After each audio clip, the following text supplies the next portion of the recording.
This ethics podcast is dedicated leilui nishmas and in loving memory of Gershon ben Shmuel. May his soul be elevated in heaven.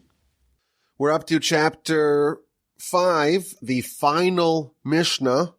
And again, like we mentioned last time, in some versions, the version we're using, it's lumped together with the previous Mishnah. We're going to separate it out as 527. A really short message. Ben Hey Omer. Ben Hey says, Lefum Tsara Agra. In proportion to the pain, to the exertion, is the reward. So this is a teaching, a really short teaching. It also rhymes, Lefum Tsara Agra. And it means to the degree of pain that a person endures in doing a mitzvah and studying Torah, that is the degree of reward that they get. Now, who was the author of this Mishnah? Ben Hey. He was a sage from the times of Hillel. So we're talking about the 1st century before the Common Era.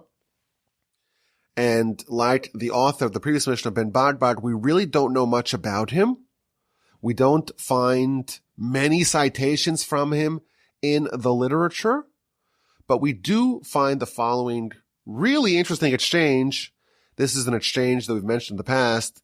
Fascinating, found in the Talmud of Chagiga on page 9b.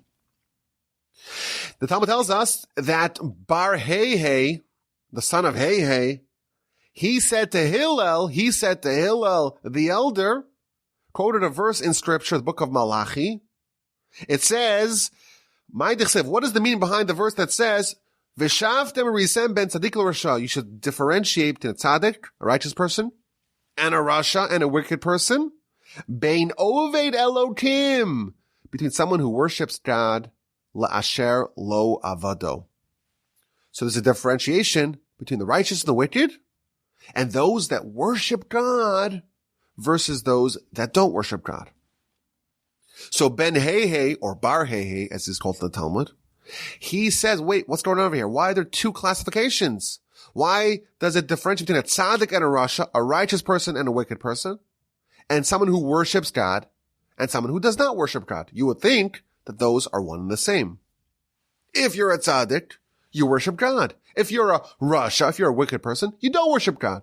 Why are there two seemingly redundant classifications? Righteous versus wicked, worshiping God versus not worshiping God. So Hillel responded, someone who worships God and someone who does not worship God in this context can both be a tzaddik, can both be a completely righteous person.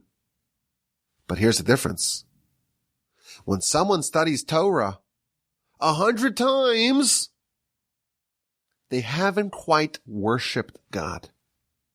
And they're not quite at the same level as someone who studies and reviews 101 times. And therefore, someone who studies 100 times didn't worship God. And someone who studies 101 times, they do the extra time, they indeed worship God. So Ben Hey, he asks Hillel, says, wait a minute, if someone studies 100 times, it's still not enough to consider like they worship God? So he tells him, says you could see a following analogy in the market of donkey drivers. If you hire a cab, a donkey driver, to take you 10 parsas, 10 parseins, they'll charge you 1 dinar, 1 gold coin. But anything more than 10, it's already 2 gold coins. Similarly, you do it 100 times, that's kind of one level. You do more than that, you've already done it 100 times, and you do 101st time, that's already a whole different level. That's above and beyond. And that indicates subservience, worship of God. It's like when you go to parking, it's $3 an hour, and you come back 61 minutes later, you've already paid for the second hour. You do more than the norm or more than the measure, that already makes a big difference. Now, it's interesting that the Talmud sources this idea that not only should you study 100 times, you should go above that and study 101 times. It sources it from Ben Heihei, the author of our Mishnah. And it makes you wonder, there's a certain measure of pain to review something that you think you already know. You've already mastered it. You've done it 100 times. 100 times you've done it. And you push yourself to do it one more time. And that, we're told, transforms you from someone who, to a certain degree, does not worship God into someone that does worship God. There's a certain pain that you've now endured, and perhaps that's why he is the author of this Mishnah, to talk about the power and the transformation and the reward of enduring some pain for study for the Almighty. The Talmud tells us in the same book of Talmud, page 9b of the book of Chadida, that this Bar Heihei character had an interaction with Elijah the prophet. Which again, Elijah the prophet, we're told, he is still alive, and he visits those who are very righteous, like the lowest level of prophecy. Even after prophecy concluded, it ended. Nevertheless, there's a certain measure of prophecy that's still available when Elijah the prophet comes to visit the righteous. So this person, Bar Heihei, the author of our Mishnah, he had an interaction with Elijah. And in that interaction, they were talking about the benefits of poverty. And how when someone does not have great wealth, there is a silver lining. Why? Because now they can focus more on their spiritual pursuits. When you have very little material wealth, possessions, success, there is some benefit in that you can maybe focus more on the spiritual agenda, on the agenda of your soul. And again, it seems to imply this idea that when you endure pain in this world, that perhaps can amplify the reward that you have in the next world. That's important to note. We don't, as a religion, we don't lionize pain and suffering or poverty. But nevertheless, if you are tested by God in that way, and you have to endure pain, you are a recipient of benefits from that pain as well. So that's the idea of this Mishnah. Bar Heihei, the son of Heihei, he tells us, Lefum Tsara Agra, to the degree of pain is the degree of reward. Now, you probably noticed that the author of this Mishnah, Bar Heihei or Ben Heihei, the word bar and ben are interchangeable. And the author of the previous Mishnah, Ben Bagbag, are both unusually named.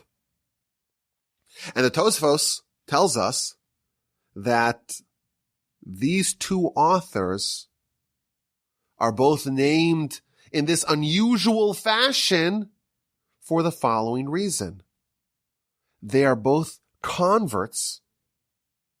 They both were born as non-Jews, and they converted, and that's why they're called Ben Bagbag and Ben Heihei, respectively. And the commentaries explain that we know that there's a gematria system. Every letter in the Hebrew alphabet is assigned a corresponding number. So Aleph, the first letter, well, that's number 1. And Beis is number 2. And Gimel is number 3. The word Bagbag, how do you spell the word Bag? It's a Beis and a Gimel. 2 plus 3 equals 5. Ben Bagbag, the word Bag, is 5.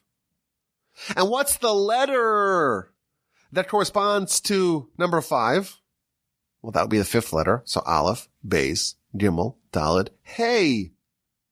Ben Heihei is also 5. Ben Bagbag is the son of 5-5. And Ben Heihei is the son of 5-5. And this is hinting, we're told, to the fact that they're both converts. Because when someone converts, you get the letter Hey, the letter 5. And that began, of course, with Abraham. Abraham was originally called Avram, Abram. And they might have changed his name. And they might have added a Hey, Avraham. And Sarah, his wife, well, she was originally Sarai. And the Yud was replaced with a Hey, Sarah. So both Abraham and Sarah, the original converts, they grew up, they came from families of idolaters. And they both converted. And they both got a Hey added to their name. And that's the Ben Bagbag and Ben Hey. They're both converts, and they both have the letter Hey, indicating their pedigree and transformation. Now, why is the letter Hey added to converts? So the Maharal explains that the letter Hey, that corresponds to transformation and to spirituality. The most spiritual of letters is the letter Hey. And he quotes the Talmud in the book of Menachos, page 29b. The Talmud tells us that the Almighty created this world, Behi Baram, which means that he created this world, but it can be read, Behei Baram. The Almighty created the world with the letter Hey. This is a reference to Genesis chapter 2, verse 4. And then the Maharal points out that the sound that a Hey makes, it's solely breath. Like, I'll do it for you. How does a Hey sound? It's a ha, ha. It's just breath. And we know that the Almighty blew into the nostrils of man the breath of life. The word for breath in Hebrew is the same root as the word for soul. To breathe, that's to infuse the body with life. It's like the soul. And therefore, the sound that's the most spiritual sound is the sound that's most soul-like. And therefore, someone who converts, someone who's joining the holiness and is accepting the letter Hey. And as a result of that, the authors of these two Mishnahs, Ben Bagbag and Ben Hey, they were converts, and that's why they get the letter Hey. What an interesting idea. Now, the Tosas Yom Tif says something fascinating. He says these converts, they converted when? They were both in the era of Hillel. This is under Roman rule. And the Romans were not kind to those who abandoned Roman life and joined the Jews. And they would hunt them down, and they would persecute them. And therefore, as a way to protect these people from informers, they gave them pseudonyms to protect them from persecution. The Romans would persecute Jewish converts, and as a way of covering up their identity, they're called by their pseudonyms, Ben Bagbag. No one knows who that is. That's not the name that they were called by originally. You can't really identify them. Ben Hey, they're converts, but no one really knows their identity. It's like a Jewish version of the witness protection program. Now, I found it interesting, if this is the author of our Mishnah, he was someone that underwent a very difficult transformation. Not only did he have to change his whole way of life, he was persecuted, or at least there was the threat of persecution looming over him at all times. So if he didn't have an easy life, it made sense, perhaps, that he would be the one who's chosen to give this message that your suffering is not in vain. To the degree of pain is the degree of reward. And in general, the commentaries say, these messages, previous Mishnah, Torah is everything, turn it over and never stop studying it. There's no greater measure. There's no greater pastime. There's no better return on your investment than Torah study. And to the degree of pain that you have when studying, that's the degree of reward. These two teachings that are lauding Torah, it is very fitting that they come from converts. Like the Maharal explains, a conversion, that's like an individualized Sinai, a Sinai revelation. The Jewish nation, we received it all together. The converts, they, on an individualized scale, they experience Sinai. The Torah was given in the desert. The desert is no man's land. That's to signify, says the Maharal, that the Torah was open for all. Whoever wanted to take it, could come and take it. We are familiar with the idea that the Almighty, in fact, offered it to all the nations, and they all rejected it. But from God's perspective, the Torah was available and offered to all. An individual convert is a personalized Sinai, and it makes sense thus that the praise of Torah would fittingly come from a convert. And what's he telling us? Lifum tzara agra. To the degree of pain is the degree of reward. We believe in reward and punishment. Reward for good things, punishment for bad things. How is this calculated? According to the pain that a person experiences. Now, it's interesting that this Mishnah is actually not authored in Hebrew. If you would write this in Hebrew, you would say something like lefi instead of lefum, and tzara means pain, but tsa'ar is pain in Hebrew. And agra is the Aramaic word for reward, but the word schar is the Hebrew equivalent. This Mishnah, or this 3-word aphorism, is in Aramaic. Why was it in Aramaic when the entire Mishnah is written in Hebrew? That question is asked by all the commentaries. So Rashi gives us an interesting answer. He says that this is an axiom. This is an aphorism. This is something that's supposed to go on a bumper sticker. It's a message for the masses. The masses speak Aramaic. Hebrew was the language of the Torah, the language of the scholars, but the lingua franca, that was Aramaic. And therefore, if you want to convey a message to the masses, you speak to them in the language that they understand. You tell them in Aramaic, lefum tzara agra. Perhaps we can speculate, it also rhymes. Lefum tzara agra. It's kind of sticky. If the glove don't fit, you must acquit. Somehow our brains are just designed that when something rhymes, it has more credibility. Maybe that's why lefum tzara agra is not only in Aramaic, but it also kind of has a nice ring to it, and it does kind of rhyme, and that makes it stickier. Now, there's another idea here, a related idea, that this Mishnah is telling us that you should do things that are hard. We choose to go to space not because it's easy, Kennedy said, but because it's hard. We choose to immerse ourselves in Torah not because it's easy, but because it's hard. And the masses who speak Aramaic, they're scared because it's vast. It's imposing. It's difficult to study Torah.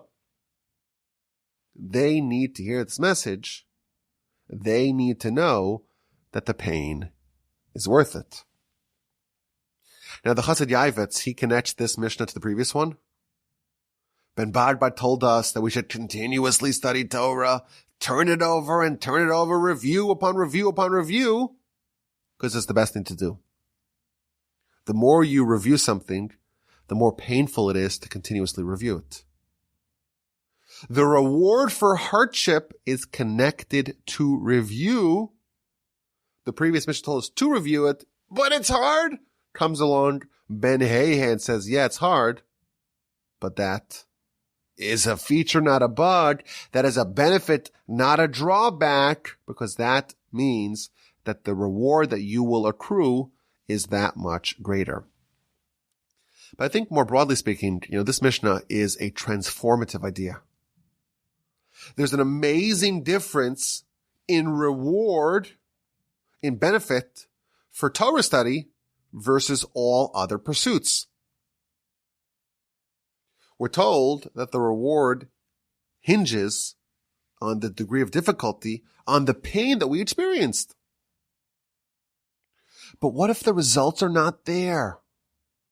So if you're a mathematician or a scientist or any other scholar and your dissertation is not complete, but you worked really hard, no one cares.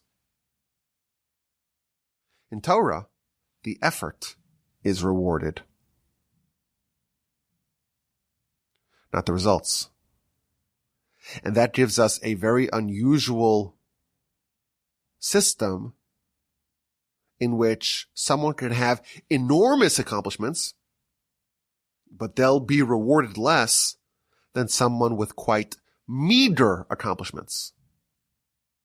Because if it was really easy for someone to make enormous accomplishments, then the reward for that is not that great. After all, it was easy for them. Someone else has a very small amount of accomplishments. Their accomplishments compared to the other ones is very minimal, but they had to work so hard. They had to sweat and they had to toil, blood, sweat, and tears to get that. Their reward is going to be greater. Commensurate to the pain is the reward. It's in fact a true meritocracy because, of course, only God can judge this, but God will judge what you did, not take into account all that he did. If he gave you a galactic brain, you haven't earned anything. Only when you invest the effort, the painful effort, only that accrues to your reward coffers. If you have a small, less capable intellect, it's not your fault. You're not to be blamed for that. What you are to be blamed for, what is in your control, is how much effort you are willing to invest. When you invest that effort, notwithstanding the pain, for that you are rewarded. Now, our sages tell us that there is a certain way to actually measure the amount of reward for pain. It tells us echad bitzar is worth 100 shelo bitzar. One mitzvah, one good deed, one Torah study, whatever it is, done in pain has the same merit and reward for that identical mitzvah or Torah study done without pain. You have 100 to 1. 100 times you study without pain, that equals once studying with pain. And the sages of Kelm tell us that that's only referring to a minor pain. But if it's a major pain, then it's 100x that. And therefore, 10,000 times when it's not painful equals one time when it is really painful. Which is an amazing idea. Of course, every mitzvah is different, and we don't know the reward system of mitzvos, but this we know for sure. The harder it is, the greater the reward, and that number is not just, 2x, it could be a 10,000x. What an opportunity it is when someone has a very difficult thing in front of them, and for them to accomplish it, it demands a lot of pain. That's an opportunity for 1,000 bagger, as they call it. A 10,000 bagger. You're buying Amazon in 1997 or Netflix in 2002. This is going to triple and quadruple and quintuple 1,000x. One mitzvah, one Torah study done in pain. Now, as we mentioned earlier, this Mishnah could give you the impression that pain and suffering is a good thing. Typically, we don't view that as a Jewish ideal. So the Rambam tells us something really interesting. He says that it's not the pain itself that garners, that triggers the reward, the outsized reward. To the degree that a person has to suffer and toil and sweat to do something positive, to do a mitzvah, to study, that is the degree that that mitzvah or that Torah embeds itself within that person. Meaning, if you study leisurely, and it's not hard, and you're not toiling, you're not sweating, you're not that engaged, the imprint that the Torah will have upon you is very minimal. But when you really sweat and you really work really hard, then that Torah is going to be implanted and embedded within you in a very indelible way. And to the degree that the Torah is actually infused within a person, that's the degree of reward. It's almost like the reward is a proxy for how much the Torah and the mitzvos and the messages of God are going to be absorbed and integrated within a person. The reward is not necessarily just for the hardship itself. The reward is commensurate to how much this Torah and these mitzvos were integrated into your essence. And the more difficult that is for you to do something, the more it gets absorbed into you. And consequently, the reward is that much greater. The Maharal has a similar formula.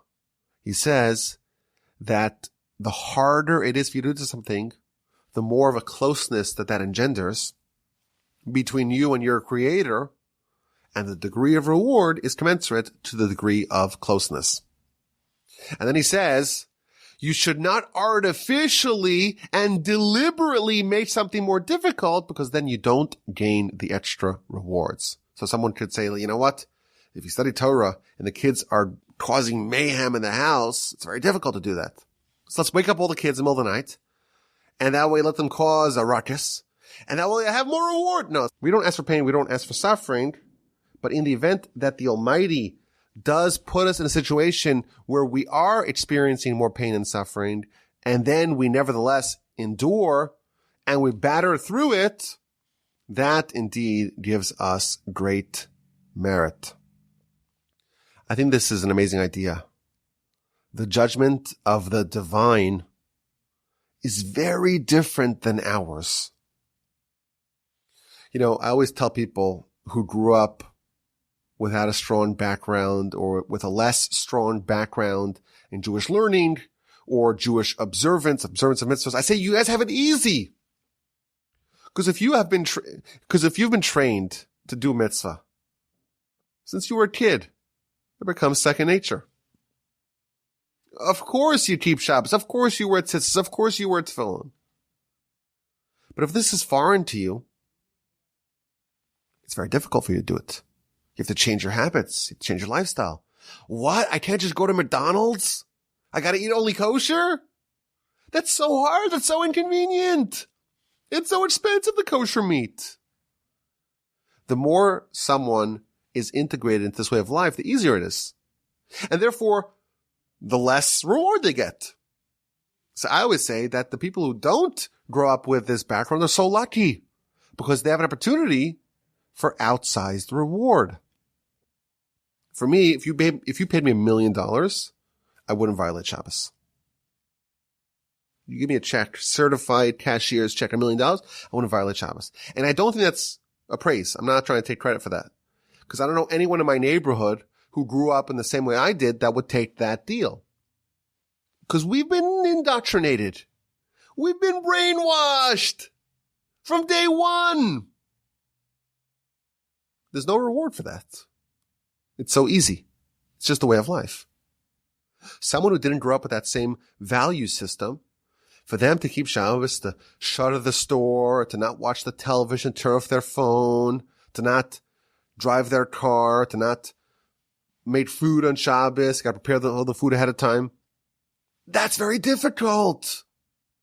And to the degree of difficulty is the reward. The Talmud tells us, "B'makam shebali tshuva omdim," in the place where the Bali Tshuva, where those who repent and return to God, where they stand, even those that are completely righteous cannot stand there. Afilu tzadikim gemurim einam yicholim la'amod. If someone is a complete tzaddik, day one, they're a tzaddik since day one. Someone else is a rasha since day one. But they transform themselves and become a Baal Tshuva, repent, they return to God. Who's higher? Who's loftier? Says the Talmud, those who are Bali Tshuva. And this is the reason why. To the degree of pain and difficulty is the degree of reward. And therefore, if it's difficult and it's painful, then the reward is that much greater. Even like we said, 10,000 times more. You have someone who's righteous and they're doing everything properly. And they're studying Torah and they're doing mitzvos and they're fastidiously observing everything. But if it's easy, if they've been trained to do it from a very young age, the reward is quite minimal. Relative to the other person to whom it was difficult, that reward is outsized. Talmud tells us that there was a sage who died. He died, and then he was resuscitated. And he had a near-death experience. He witnessed stuff from the other world and came back to reveal to us what he saw. And the sages asked him, well, what do you see? He said, I saw an upside-down world. The lofty ones are lowly, and the lowly ones are lofty. And they responded, no, you didn't see an upside-down world. You saw a clear world. So the commentaries explain, in our world, the way we judge people is by outcome, by results. And therefore, we look at the lofty ones. Those are the ones with tremendous accomplishments. And the lowly ones are the ones with very minimal accomplishments, with a dearth of accomplishments. But that is not how they are judged in heaven. In heaven, sometimes the lofty ones are lowly. There was no pain. It wasn't hard. You didn't push yourself. You were born with a silver spoon in your mouth. In God's eyes, it's not so impressive. The lowly ones, those with relatively fewer accomplishments, but it was really hard for them, they are lofty in that world. In the spiritual world, on the spiritual level, those who struggled, those who worked hard, they get rewarded immensely. And of course, only God can measure that. And by the way, this works in reverse as well. If someone struggles to resist temptation and resist sin, that is actually not as bad, not as destructive and harmful as someone who struggles very little and capitulates very easy. We are supposed to be employed by God to fight. And that means to fight to do a mitzvah, even though it's hard. And to fight to resist the sin, even though it's hard. The name of our people is Israel. Why are we called Israel? Why was Jacob renamed Israel? Because he fought and struggled with the angel. He's not named after the triumph. He's named after the effort and the struggle and the skirmish that he had with the angel. We're here to fight. We're here to toil. And of course, we don't opt in for more pain and more suffering. But when we do have suffering and we do have pain, that will redound to our benefit. We work hard, and the Almighty will reward us handsomely. I thank you for listening. My email address is rabbi@gmail.com. I look forward to your questions, your comments, your feedback. Of course, 5-star reviews for all the podcasts. Thank you for listening from the Torch Center in Houston, Texas. Until next time, we have now finished the 5th chapter of Pirkei Avos. One more chapter to go. The 6th chapter is upcoming. One of the most legendary chapters in all of Mishnah. I really appreciate your listenership.